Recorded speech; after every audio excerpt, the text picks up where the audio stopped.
Eh, la biología es el estudio de los seres vivos. Los seres vivos existen hace, no sé, dependiendo de los cálculos que se están haciendo, 3.500, 3.800 millones de años atrás, y eso es un tiempo muy, muy prolongado. En cambio, el ser humano recién aprendió a hacer algunos rudimentos de escritura hace como mucho 15.000 años, ¿ya? Entonces, el registro histórico que tenemos nosotros, es decir, lo que realmente alguien escribió, alguien que estuvo viviendo, alguien que estuvo participando, dejó redactado, es harto pobre comparado con la historia de la Tierra y los seres vivos. Pero aún así, los humanos hemos aprendido a mirar el pasado utilizando diversos tipos de estrategias y hemos aprendido mucho acerca de los diferentes procesos que han llevado no solamente a la formación de los seres vivos, sino también a la historia en general de la Tierra y el universo. ¿Ya? En otra clase les voy a contar un poco más acerca de esto, con un poco más de detalle. Eh, han pasado una enorme cantidad, millones de personas que han hecho trabajos, que nosotros lo llamamos ahora investigadores, ¿ya? O científicos, o como quieran llamarle algo así, ¿ya? A todo este conjunto de personajes que, que han dejado aportes y que han logrado conocimiento, ¿no? Acerca del mundo. Ahora, estudiar a todos los personajes y los aportes que han hecho sería algo que tomaría más de una carrera, ¿ya? Son demasiados los aportes solamente en el área de la biología, descontando todo lo demás que ha ocurrido en el mundo, ¿ya? Pero aún así, dentro de los cientos de miles de individuos que han hecho aportes destacados, hay algunos cuyos descubrimientos o cuyas ideas, el desarrollo y la aplicación que han tenido, los constituyen como pilares básicos y fundamentales del área de la biología. Y siempre es importante destacar el pasado y reconocer los trabajos que han hecho los grandes personajes, ¿ya?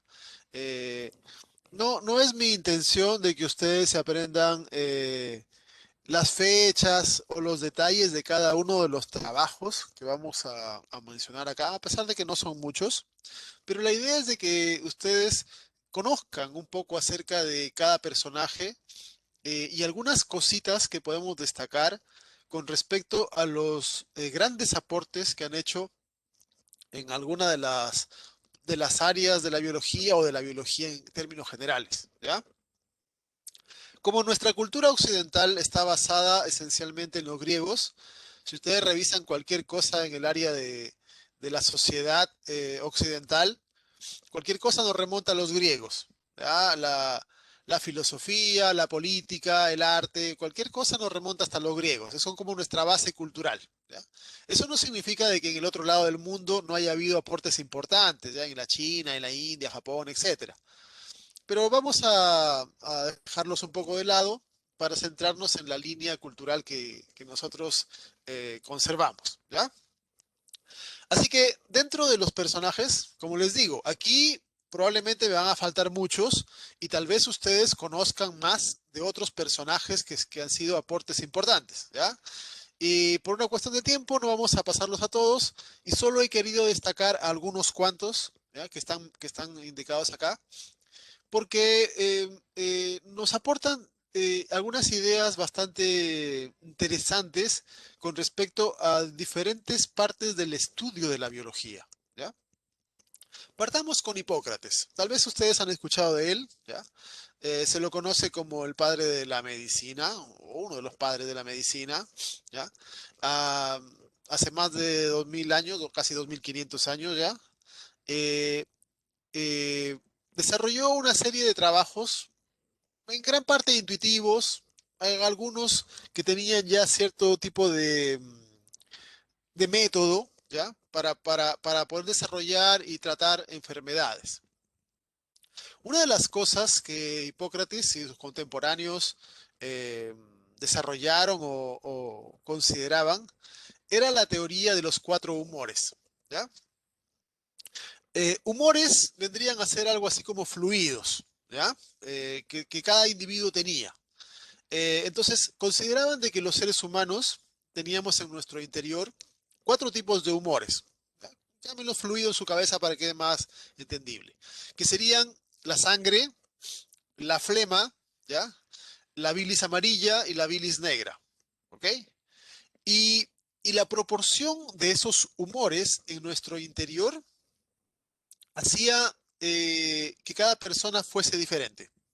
Es decir, si una persona tenía, por ejemplo, mayor cantidad de flema que del resto de humores, esa persona probablemente era mucho más calmada, mucho más serena. ¿Ya? Si una persona tenía mayor cantidad de sangre que de los otros humores, esa persona era mucho más impulsiva, o si tenía bilis negra era rencorosa, y así. ¿Ya? Entonces, las diferentes proporciones que cada persona tenía le daban su carácter.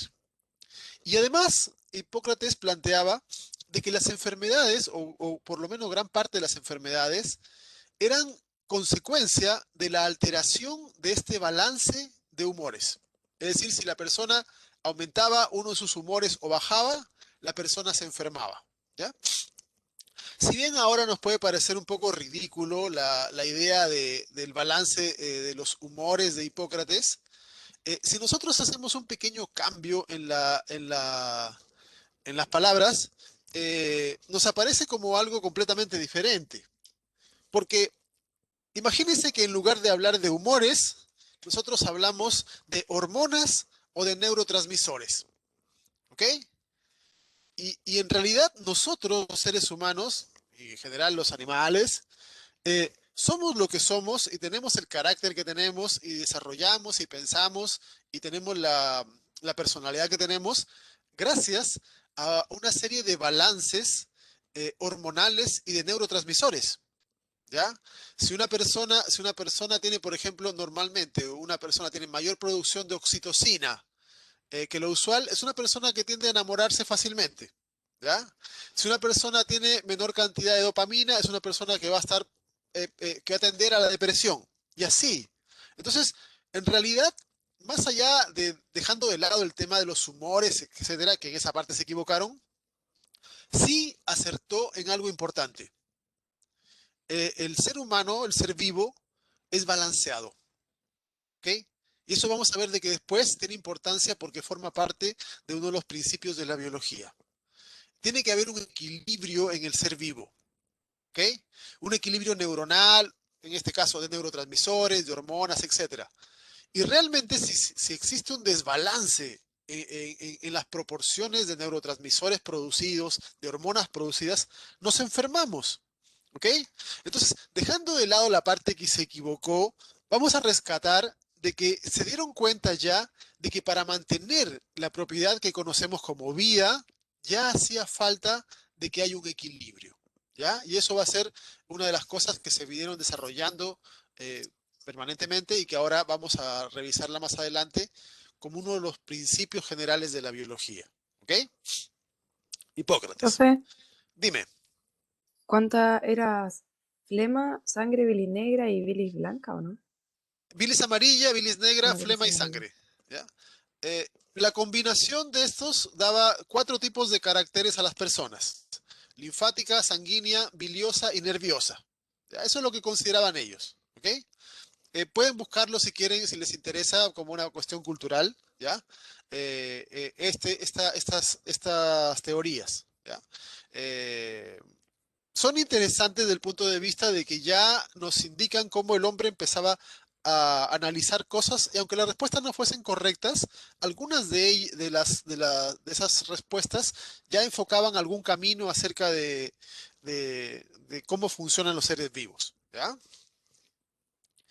Eh, Otro investigador destacado fue Aristóteles, ¿ya? No solamente aportó en biología, fue físico, matemático, aportó en filosofía, etcétera. Dentro de dentro de las cosas que rescatamos de Aristóteles, una de ellas, y que sienta las bases de lo que va a ser el futuro método científico, es que considera de que el mundo puede ser entendido de forma lógica, ¿ya? Y desarrolló sistemas inductivos y deductivos para poder generar principios o conceptos, ¿ya? Eh, Obviamente que no podemos decir que acertó en todo, pero él consideraba, por ejemplo, de que todo el universo podía ser entendido con la simple lógica, ¿ya? Y después se ha encontrado de que a veces la lógica no es suficiente, sino que se necesita, como ya vemos, como hemos visto en la clase pasada, con el método científico, además de la lógica, la experimentación, ¿ya? Pero sentó las bases importantes planteando de que el mundo era lógico, de que existían las causas, las consecuencias, y que utilizando una lógica pura podría uno poder entender cómo funciona los seres vivos y el universo en términos generales, ¿ya? Además de sentar estas bases para el futuro método científico, también fue uno de los primeros que propuso una clasificación de los seres vivos, ¿ya? No es que haya sido una clasificación muy buena en realidad, ¿ya? Pero es una de las más antiguas que se recuerdan. Eh, Dentro de sus clasificaciones, por ejemplo, que llamaba Anaima, ¿ya? Utilizaba o dividía, por ejemplo, a algunos animales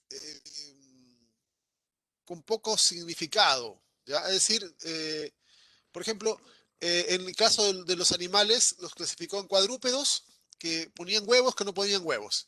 Y a los cuadrúpedos los puso, por ejemplo, con pelo, sin pelo, ¿ya? Hay mamíferos que no tienen pelo, y eso lo sacó del grupo de mamíferos. Entonces, son detalles que no era perfecta la clasificación, pero por lo menos fue uno de los primeros que se atrevió a tratar de organizar el mundo natural, ¿ya? Después, bueno, después hemos tenido épocas bastante oscuras con respecto a la ciencia, en donde fue bastante difícil poder hacer algunos avances. Eh, pero dentro de toda esa oscuridad resalta un genio, uno de los más grandes que ha tenido el mundo, más conocido por tal vez por sus dotes artísticas que de otro tipo, pero era ingeniero, ¿ya? Y construyó puentes, barcos, construyó un helicóptero que funciona, ¿ya? Construyó submarino, hizo una enorme cantidad de aportes geniales, ¿ya? En diferentes áreas, en la paleontología y en el área específica de la biología, hizo aportes de anatomía, zoología, fisiología, etcétera. De hecho, son tan geniales los trabajos que hizo Leonardo da Vinci que hace unos pocos años atrás, deben ser unos 5 o 6 años atrás, un médico revisando las imágenes, los dibujos de da Vinci que están en están disponibles en internet, los tiene la Universidad de Davis, por si alguien los quiere revisar por allí, eh, se encontró no me acuerdo si era un nervio o un tendón, pero se encontró una estructura dibujada que no se conocía en los libros de anatomía. Y cuando fue a revisarla, o sea, fue a buscar cadáveres, hizo las disecciones, se encontró que sí aparecía ese nervio, ese tendón que Da Vinci había dibujado y que se les había pasado a muchos otros después. ¿Ya? Entonces, cosas geniales que podemos encontrar de algunos personajes. ¿Ya? Leonardo da Vinci también eh, dentro de la parte histórica y cultural, eh, nos manifiesta o encontramos algunos detalles, curiosidades, por ejemplo, el amor por el conocimiento. Esto es algo que me parece genial, porque en una época en la que si lo encontraban analizando o disectando cadáveres, lo iban a mandar a la hoguera, él se atrevió a sobornar a- al cuidador, que era un cura, al cuidador de un cementerio, para que le permitiese robar cadáveres para poder hacer disecciones. ¿Ya? Entonces, esas cosas que también son un poco románticas de la historia, eh, también nos significan o nos representan eh, la capacidad que han tenido los personajes, los grandes personajes, de, de gustarles y de poder atreverse a hacer cosas en busca del conocimiento, ¿ya? Otro personaje que también es importante y que lo destacamos es Linneo, Carlos von Linneo.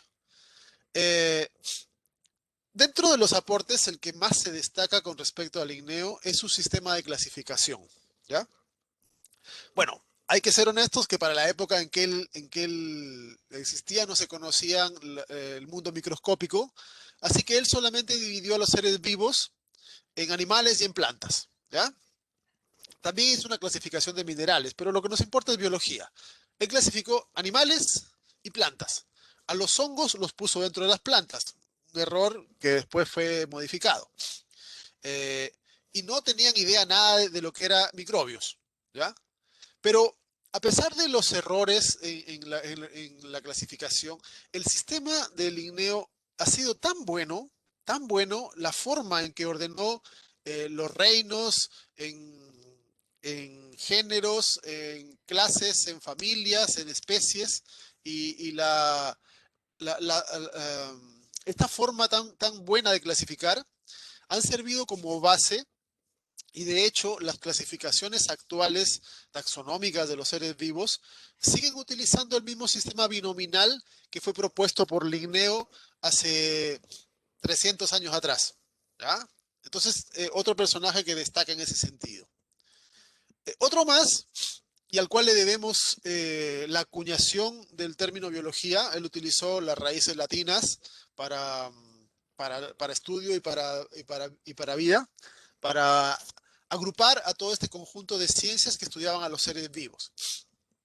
Lamarck fue un personaje importante, tuvo grandes aportes. Lamentablemente se lo recuerda más por el error que tuvo que por el acierto, ¿ya?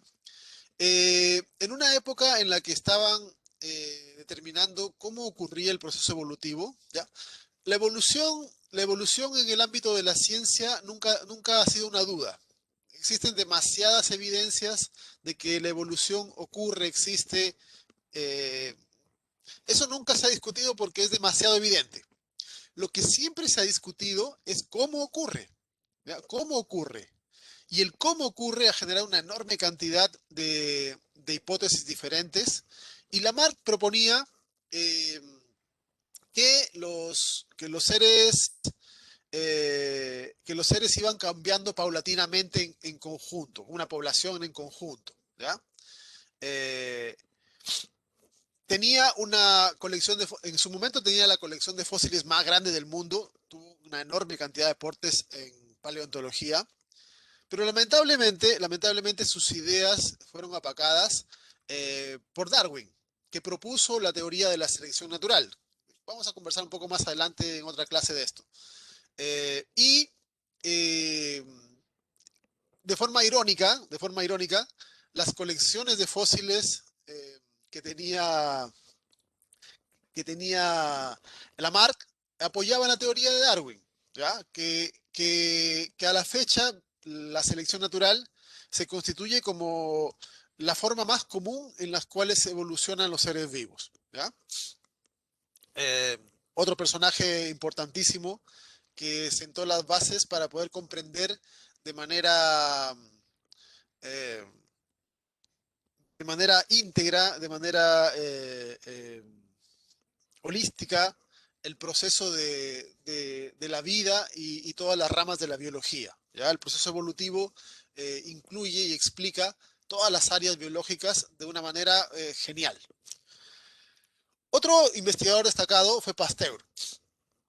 Si bien Pasteur no fue el que inventó las vacunas, fue uno de los que, gracias a su posición importante como médico, propuso y planeó y desarrolló y ejecutó una gran cantidad de programas de vacunación en Europa, ¿ya? Eh, También desarrolló la técnica de pasteurización porque se empezaron a dar cuenta de la importancia de los microbios en el desarrollo de enfermedades, etcétera. Eh, la importancia de Pasteur es mayor, ¿ya? desde el punto de vista demográfico y humano. La- las vacunas, a pesar de que ahora hay tantos grupos antivacuna y gente que por desconocimiento no saben cómo funcionan en términos generales, no saben todas el trabajo y el rigor con que se producen. Eh, las vacunas han significado un cambio brutal en la demografía humana, junto con los antibióticos. ¿Ya? Pasteur y Fleming son los padres de la microbiología en términos generales. Eh, uno por las vacunas, el otro por los antibióticos. Piensa en esto. Eh, hace unos 300, 400 años atrás, y de ahí para atrás, toda la Edad Media y hacia atrás, a los niños no le ponían nombre hasta que tenían 4 o 5 años. ¿Ya? No valía la pena ponerles nombre porque 9 de cada 10 niños se morían. ¿Ok? Con el desarrollo de los antibióticos y con el desarrollo de las vacunas, eso ha cambiado. En la actualidad, mucho menos de uno por cada 10 se mueren. ¿Ok? Entonces, han representado cambios notables en temas de salud pública. ¿Ya? Otro personaje que también destaca y brilla con luz propia dentro del área de la biología es Mendel, ¿ya? Este personaje que nunca llegó a saber lo importante que fueron sus trabajos eh, para comprender cómo se heredan las características. Eh, fue redescubierto eh, después de que ya había fallecido, como 30 años después de que había publicado sus trabajos, eh, y que tal vez por una cuestión de que los publicó en una revista de poco alcance, en una época eh, donde no había muchas comunicaciones, etcétera, etcétera, simplemente pasó desapercibido por cerca de 30 años. ¿Ya? Pero el redescubrimiento de Mendel significó un impulso tremendo en el entendimiento de cómo funcionan los procesos hereditarios. Y a partir de Mendel se han logrado desarrollar todo un montón de diversas genéticas, ¿ya? No solamente la genética clásica, para explicar el movimiento de los genes y la herencia de características en poblaciones eh, y, y- y en, y en términos generales de padres a hijos. ¿Ya? Oparín, bueno, no fue el único que lo postuló, también están Aldane y otros investigadores, pero fueron los que propusieron una de las teorías acerca del origen de la vida, que a la fecha tiene la mayor cantidad de evidencias a su favor, ¿ya? Que es la teoría de la sopa primigenia, eh, eh, la teoría biosintética. Eh, postularon, y esto les voy a contar con más detalle en otra clase, que la Tierra primitiva era como un gran laboratorio de química, ¿ya? Que tenía los mares a alta temperatura, como 80, 90 grados, tenía, no había una atmósfera que protegiera la Tierra, así que la radiación llegaba directo sobre el planeta, había mucho vulcanismo, lo que generaba rayos, siempre hay tormentas eléctricas cuando hay explosiones volcánicas, todo eso era un ambiente de mucha energía. ¿Ya? Y en ese ambiente altamente energético se fueron combinando moléculas hasta generar un grado de complejidad tal que permitieron una capacidad eh, autopoyética de poder multiplicarse. Y ahí surge el proceso de vida en el cual un organismo empieza a poder generar copias de sí mismo. ¿Ya? Eh, el último avance así como grandote de biología, que destaca así muchísimo, es la determinación de la estructura molecular del DNA, que es nuestra molécula hereditaria. ¿Ya? Bueno, ahí puse a Watson, pero en realidad no solamente está Watson, Crick, Rosalind Franklin, Wilkinson, hay un montón de gente involucrada. Ya lo puse uno por poner nada más. varios de los cuales ni siquiera recibieron mucho crédito. Ya generalmente uno habla Watson y Crick, pero han sido varios los personajes que tuvieron aportes importantes en poder entender esta molécula. Con el, con el, con la comprensión de cómo es la estructura molecular del ADN, se pudo conseguir una enorme cantidad de cosas. ¿Ya? A la fecha incluso se puede manipular ese ADN, hacer terapias génicas, edición, y hay un montón de trabajos geniales que se pueden realizar ahora basados en la comprensión simplemente de cómo funciona de cómo es esta molécula y cómo funciona en sus procesos replicativos y transcripcionales. ¿Ya? Esto es el área de biología en general.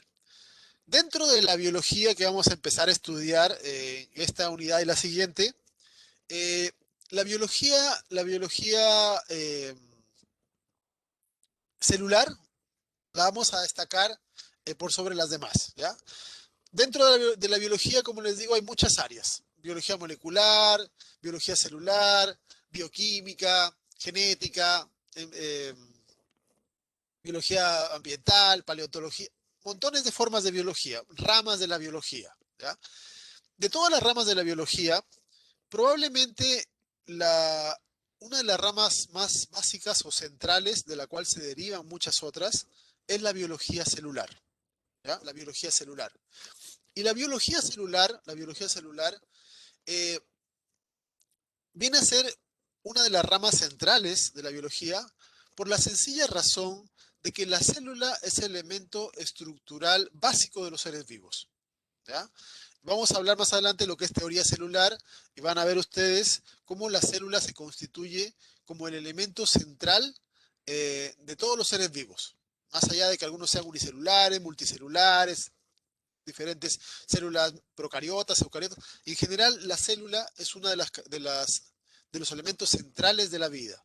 Es la estructura básica en varios niveles. ¿Ya?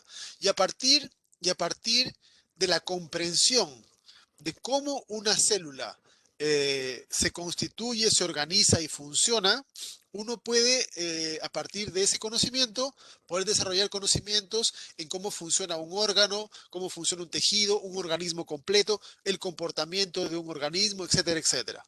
Por esa razón es que la biología celular se constituye como una de las ramas básicas de la biología en términos generales. ¿Ya? Así que vamos a destacar algunos eventos de interés en la biología celular.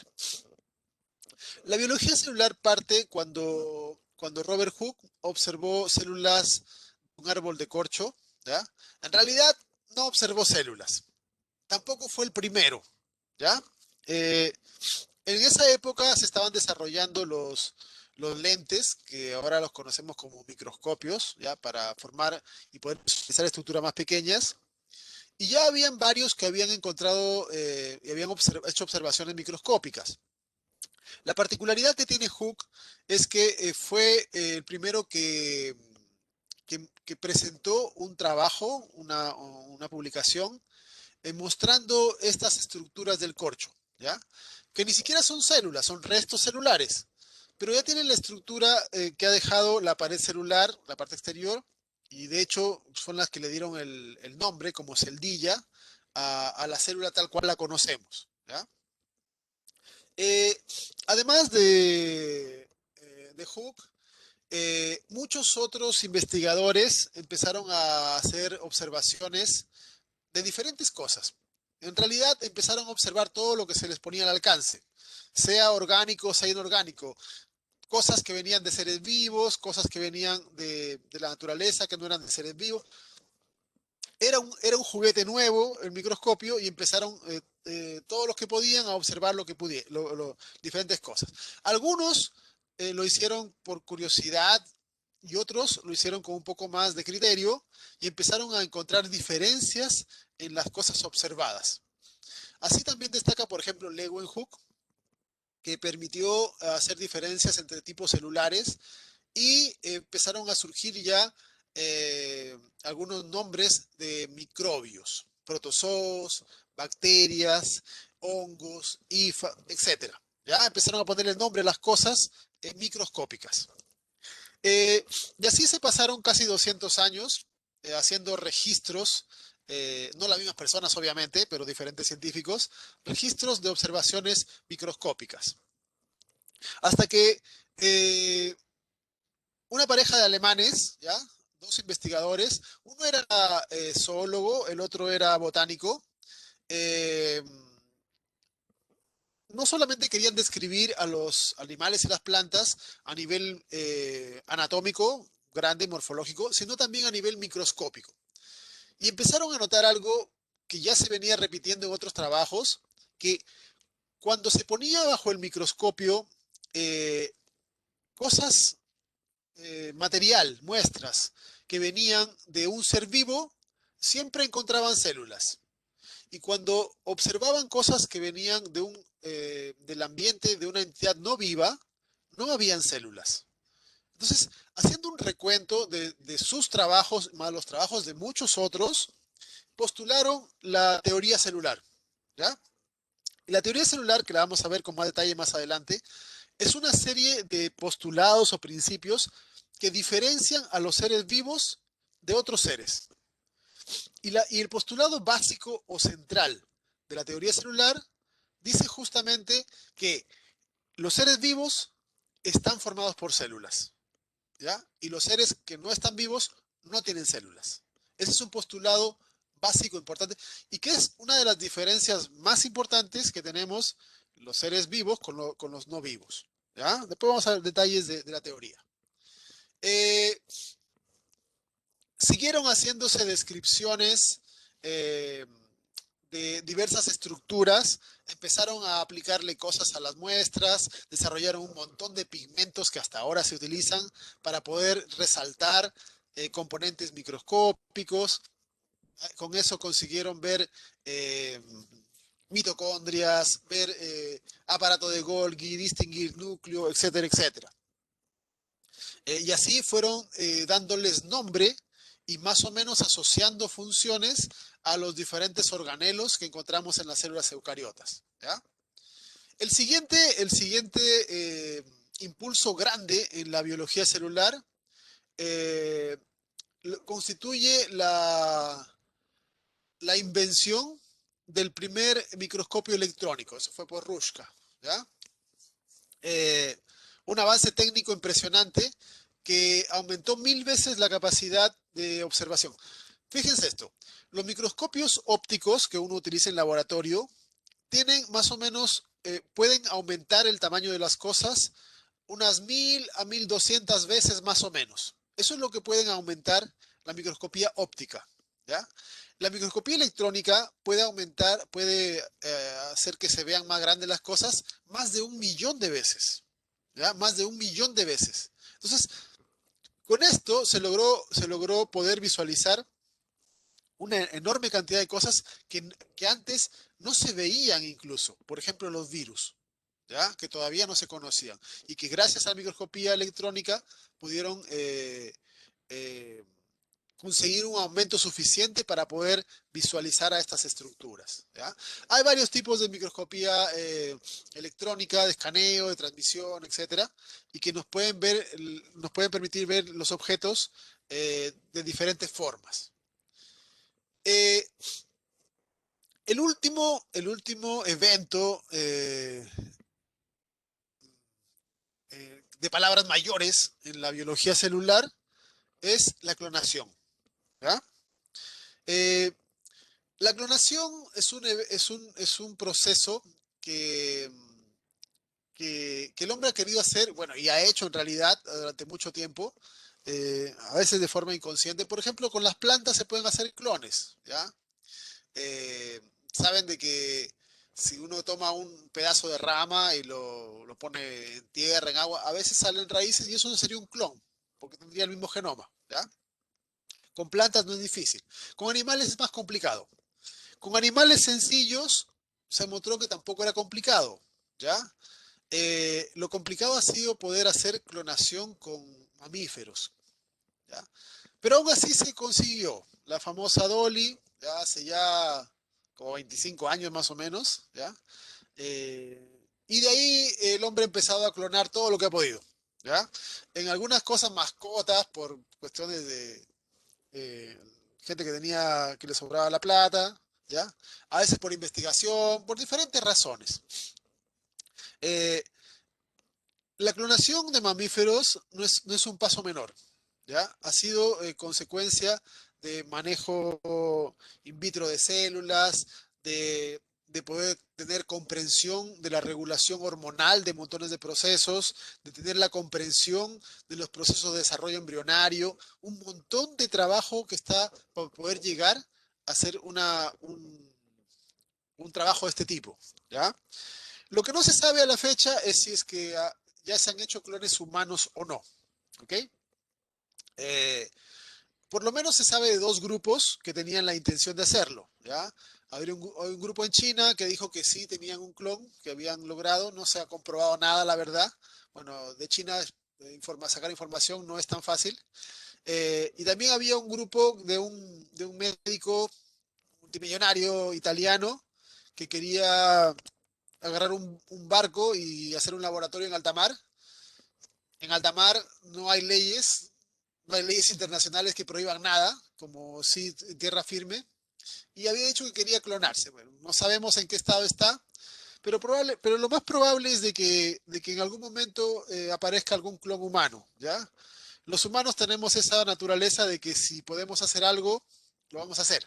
Eh, y a veces no importan mucho las razones en pro o en contra. Y la parte ética aquí jugará un rol importantísimo, y se verán las regulaciones, etcétera, etcétera, pero hasta la fecha no hay nada claro en ese sentido, ¿ya? Pero este es uno de los avances más notables con respecto a la biología celular, la capacidad de poder generar una copia física. ¿Ya? No, aquí vamos a dejar de lado toda la parte mental, etcétera, pero una copia física de un individuo que contiene el mismo genoma. ¿Ya? Del estudio a lo largo de muchísimos eh, personajes, eh, podemos encontrar de que se ha ido formando una lista de, de características clave de los seres vivos y que no son compartidas por otros seres. ¿Ya? Eh, a esta lista de propiedades únicas de los seres vivos y que los otros, el mundo natural, el universo, no las tiene en términos generales, se le conoce como principios de biología. ¿Ya? Entonces, los principios de biología son una serie de normas básicas, de características clave que tienen los seres vivos, ¿ya? Que han sido el resultado de montones de investigaciones que han ido concordando en que realmente los seres vivos cumplen estos principios y los seres inertes no. Vamos a revisar algunos, son varios. Vamos a revisar los que me parecen más interesantes, partiendo por el orden. ¿Ya? Partiendo por el orden. Eh, el principio del orden es un principio bastante peculiar porque se contrapone a una ley física. ¿Ok?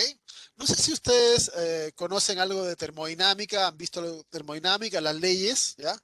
Bueno, la segunda ley de termodinámica se llama la ley de la entropía, ¿ya? Que también se conoce como la ley del desorden. Y esta ley nos dice de que todo en el universo tiende hacia el desorden, ¿ya? El universo se va expandiendo y las cosas se van dispersando, se van desordenando, se van disgregando, ¿ya? Así es el universo. Eh, y esa es una ley natural. Todo tiende a desordenarse. Y si no me creen, fíjense en su cuarto, ¿ya? El cuarto de uno se desordena solo. Uno no necesita hacer nada para que se desordene, ¿ya? Eh, por sí solas las cosas se van desordenando, porque uno con el movimiento, etcétera, se desordena solo. Para que se mantenga ordenado, ¿qué se necesita? Se necesita hacer un trabajo. Se necesita recoger lo que se cayó, se necesita acomodar la posición, se necesita limpiar. Y los seres vivos igual. Los seres vivos, los seres vivos cumplen la ley de entropía. porque es una ley universal. Todo el universo tiende hacia el desorden. Los seres vivos también tienden hacia el desorden. Pero, pero para poder oponerse a esa ley universal, requieren energía. Por eso es que necesitamos los seres vivos permanentemente incorporar energía, alimentarnos, las plantas recibir luz solar, energía. Con esa energía nos mantenemos ordenados, ¿ya? Entonces, esto es un principio básico que solamente lo encontramos en los seres vivos. Solamente los seres vivos están ordenados. Las entidades, por ejemplo, piensen en un cerro, una montaña. Esa montaña, esa montaña no se mantiene ordenada. Obviamente que los procesos de cambio de una montaña no son de un día para otro, pero si por ejemplo observásemos una montaña a lo largo de 1000, 1 millón, 2 millones de años, veríamos cómo la montaña desaparece. O si es que es una montaña que tiene un volcán por debajo, puede crecer, pero va cambiando y y generalmente con la lluvia se va desordenando, se van cambiando su posición de las rocas, etcétera, etcétera, pero se desordenan. El mundo se desordena, los seres vivos no. ¿Qué pasa cuando un ser muere? Se desordena. Nosotros tenemos un orden a todos los niveles. Somos ordenados a nivel molecular, a nivel celular, a nivel de tejido, a nivel de sistema. Incluso nos ordenamos en poblaciones, en ecosistema, etcétera. Tenemos todo ese orden. Cuando un ser muere, sus componentes se empiezan a desordenar. Las células se empiezan a separar, se empiezan a romper, se empiezan a disgregar, todo en componentes más pequeños y desordenados. ¿Ya? Entonces, el principio del orden es un principio exclusivo de los seres vivos que se opone a la segunda ley de termodinámica, que es universal, pero que para poder oponerse requiere energía.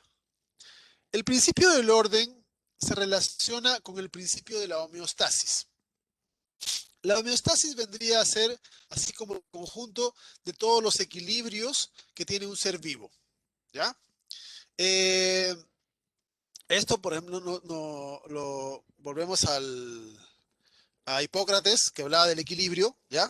Eh, y, y, y en realidad nos manifiesta de que los seres necesitamos mantenernos dentro de ciertos parámetros para mantener el orden, para mantener la vida, ¿ok? Hay una frase que dice que hay muchas más formas de estar muerto que de estar vivo. Piensa en esto. Si a una persona, un humano, tiene una temperatura corporal promedio de 37 grados y medio aproximadamente, si una persona le sube su temperatura corporal 4 o 5 grados, se muere. Si la persona baja su temperatura 6, 8 grados, también se va a morir. ¿Ok? Entonces, necesitamos mantener ese equilibrio, que no aumente mucho, que no baje mucho. Necesitamos un equilibrio de agua. ¿Cuántos días vive una persona sin agua? ¿3 días, 4 días? ¿Ya? Ahora, también ha pasado que hay personas que se han muerto por tomar demasiada agua. Si se toman 50 vasos de agua en media hora, se van a morir. ¿Por qué razón? Porque el agua diluye sales. ¿Ya? Si tenemos poca agua, hay sales muy concentradas, eso afecta, entre otras cosas, procesos neuronales. Pero si hay mucha agua, se diluyen las sales y tampoco se puede hacer esos procesos. ¿Ok? Entonces, necesitamos equilibrio térmico, necesitamos equilibrio hídrico, equilibrio de alimentos, de eliminación de desechos, equilibrio bioquímico, equilibrio de pH en la sangre. Nosotros somos toda una lista de equilibrios. A toda esa lista de equilibrios le llamamos homeostasis. Y necesitamos permanentemente estar en ese filo de navaja. Porque si se pierde el equilibrio hacia un lado o hacia el otro, empezamos a tener riesgo vital. Entonces, el orden en un ser vivo es mantenido gracias a la mantención de la homeostasis, ¿ya? De ese conjunto de equilibrios para mantenernos en esos márgenes que nos permiten conservar los procesos que nos dan la vida. Otro principio de la biología es la universalidad.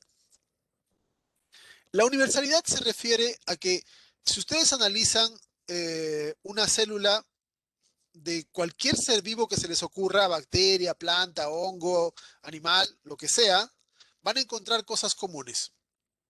Por ejemplo, la membrana. La membrana en todos los seres vivos está basada en fosfolípidos. El ADN. El ADN es idéntico en todos los seres vivos. Tienen la misma base, la misma forma de ordenarse. Cambiará la secuencia nada más, pero son la misma estructura. La célula basa su energética en el ATP, basa sus procesos metabólicos en enzimas, eh, etcétera, etcétera, etcétera. Una enorme cantidad de características que son universales, que son compartidas por todos los seres vivos. Esta universalidad, esta serie de características comunes que tienen todas las células de todos los seres vivos, eh, se asocia con otro principio de la biología que es la continuidad. Y la continuidad viene a ser la razón que explica la universalidad. Porque la continuidad nos dice de que todos nosotros, todos los seres vivos que están presentes en este momento en la Tierra, son resultados de éxitos evolutivos. ¿Ya? Cada uno de nosotros y cada uno de los seres que está en este momento en la Tierra puede rastrear su línea evolutiva hasta los primeros seres, hasta Luca, que son la célula ancestral, la primera célula que dio origen a todos. ¿Ya? No la primera célula que existió, pero la primera célula de la cual derivaron todos los seres que existen en la actualidad. Como todos derivamos de lo mismo, todos tenemos algunas características comunes. ¿Ya? Y la continuidad nos explica el gran árbol de la vida. Asociado a universalidad y continuidad, tenemos la diversidad. Y la diversidad es la explicación o es explicada gracias al fenómeno evolutivo. Eh, la diversidad y la evolución son dos principios de la biología que están asociados. La evolución se refiere al proceso de adaptación de los seres vivos. Vamos a hablar de evolución en otra clase con un poquito más de detalle, pero la evolución es el proceso en el cual los organismos se adaptan. ¿Y por qué tienen que adaptarse los organismos? Porque la Tierra siempre está cambiando. ¿Ya? La Tierra tiene unos 4.000 millones de años más o menos. Cuando empezó era una pelota de fuego. ¿Ya? La vida surgió cuando la superficie de la Tierra tenía como 80, 90 grados de temperatura y de ahí se ha ido enfriando. Ahora el promedio de temperatura superficial de la Tierra son cerca de 13 grados. ¿Ya? Probablemente se sigue enfriando en el futuro. Eh, Depende de varias cosas. Eh, el, la Tierra ha sufrido cambios en su estructura. Han surgido montañas, han aparecido océanos, se han secado ríos. Siempre la Tierra está cambiando. Si los organismos no cambiasen, no evolucionasen, la vida habría desaparecido hace mucho rato. ¿Ya? Habría desaparecido hace mucho rato. Entonces, los organismos tienen que adaptarse. Y, y el proceso evolutivo es un proceso creativo en términos no reales, pero en términos como figurativos, ¿ya? Porque la evolución juega con las diferentes capacidades que pueden conseguirse. Y eso produce diversidad, ¿ya? Eso produce diversidad. Eh, la, la diversidad es el resultado de las diversas estrategias adaptativas de los seres. Por ejemplo, eh, piensen ustedes cuántas formas de alas existen. Existen alas de las aves, alas de murciélagos, alas de insectos y un montón de otras cosas para planear. Piensen ustedes de cuántas formas diferentes se mueve un animal por la tierra. Hay animales que caminan, que saltan, que se arrastran, que brincan, etcétera. Serpentean. Todo eso es diversidad. Las formas que toman los seres como resultado del proceso evolutivo. ¿Ya? El último principio que me parece importante destacar de la biología es la interacción. Eh, Ningún ser vivo puede vivir aislado, separado de los demás. ¿Ya? Necesita interacción con otros seres vivos. Por ejemplo, eh, si ustedes creen que en el cuerpo que ustedes tienen hay más células humanas que otros tipos, están equivocados. ¿Ya? Nosotros tenemos entre 3 a 5 veces más células de otros tipos, bacterias, hongos, protistas, de otros tipos que no son humanas en nuestro cuerpo. En el intestino y sobre la piel tenemos una enorme cantidad de bacterias que son de otros tipos. O sea, de bacterias y de otras células que son de otros tipos. ¿Ya? Y son importantes para nosotros. Nosotros no podríamos sobrevivir si no tenemos a esas bacterias. De hecho, hay un experimento bastante famoso que unos investigadores tomaron a una rata que estaba preñada, una rata de laboratorio, le hicieron una cesárea para sacar a los embriones en un ambiente, o sea, a los fetos, a los cachorritos, en un ambiente estéril, ¿ya? Y los dejaron, los criaron en una jaula completamente estéril, ¿ya? Los alimentaron con leche completamente estéril. Es decir, esos ratoncitos fueron tomados del vientre, ahí no habían bacterias, y fueron criados en un ambiente absolutamente estéril, con alimentación absolutamente estéril y todos los cuidados para que no se contaminen con ningún tipo de otra célula. A los 3 días se murieron, ¿ya? A los 3 días se murieron. Una rata puede vivir más de 2 años. ¿Y por qué razón? Porque los simbiontes que tenemos en el intestino y en la piel, etcétera, nos proporcionan toda una serie de elementos que son indispensables para la vida. Vitaminas, ácidos orgánicos, estimulación del sistema inmune, regulaciones neuronales. Hay una enorme cantidad de cosas que los habitantes que tenemos en nuestro cuerpo hacen para nosotros en sincronía. ¿Ya? Entonces, es importantísimo el proceso de interacción de los seres vivos. Ahora, obvio que no todos los procesos de interacción son así de buenos, no, no en todos los casos es una simbiosis.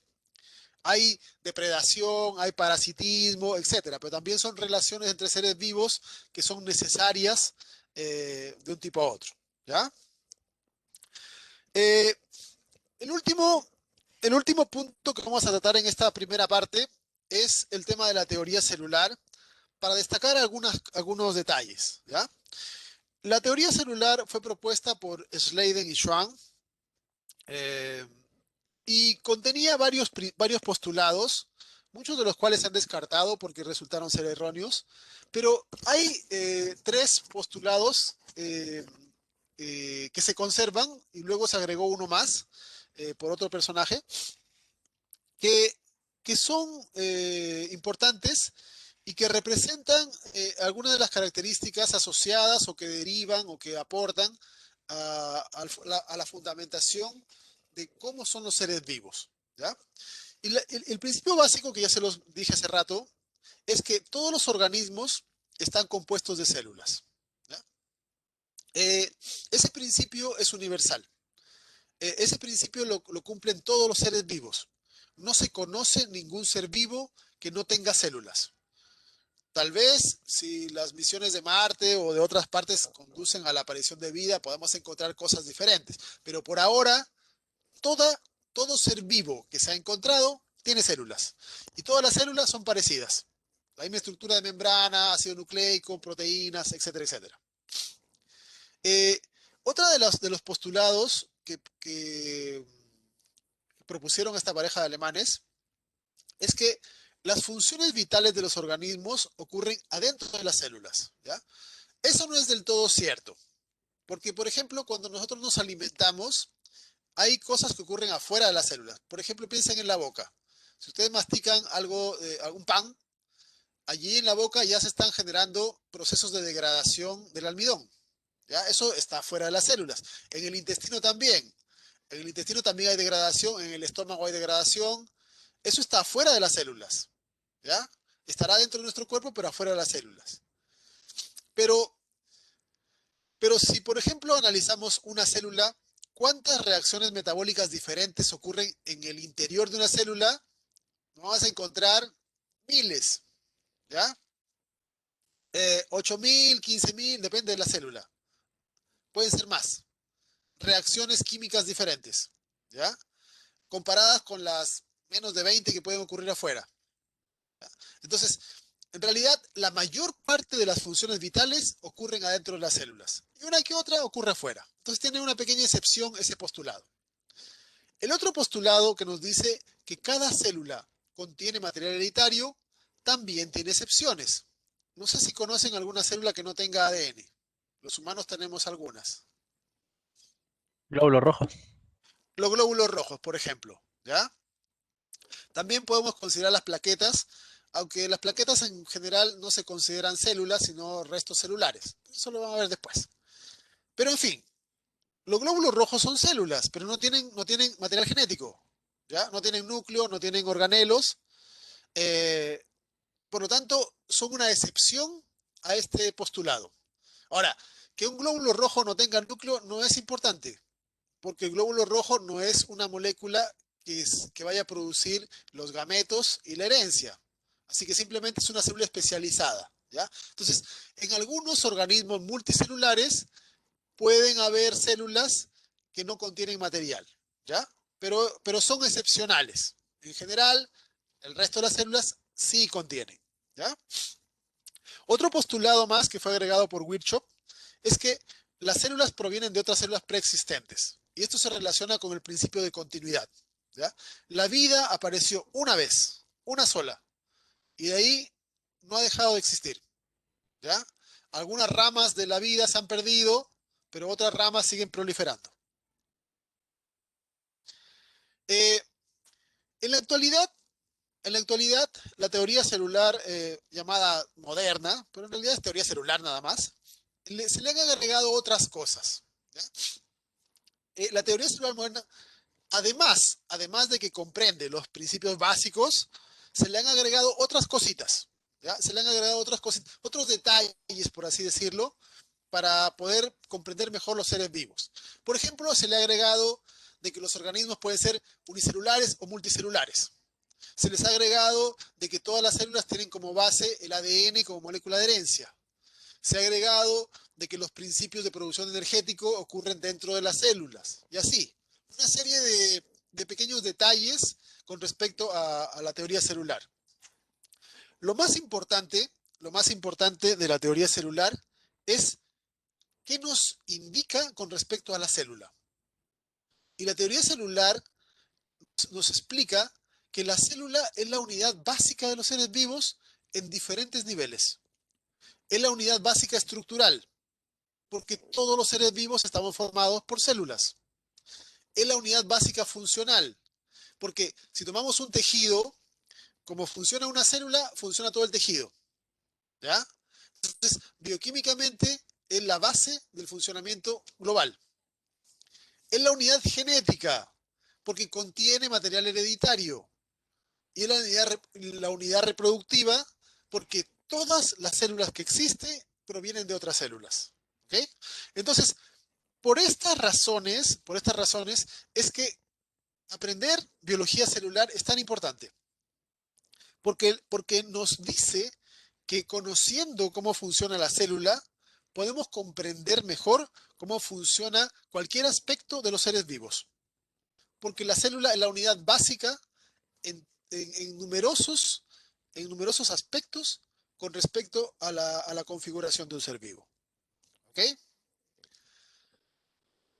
Bien.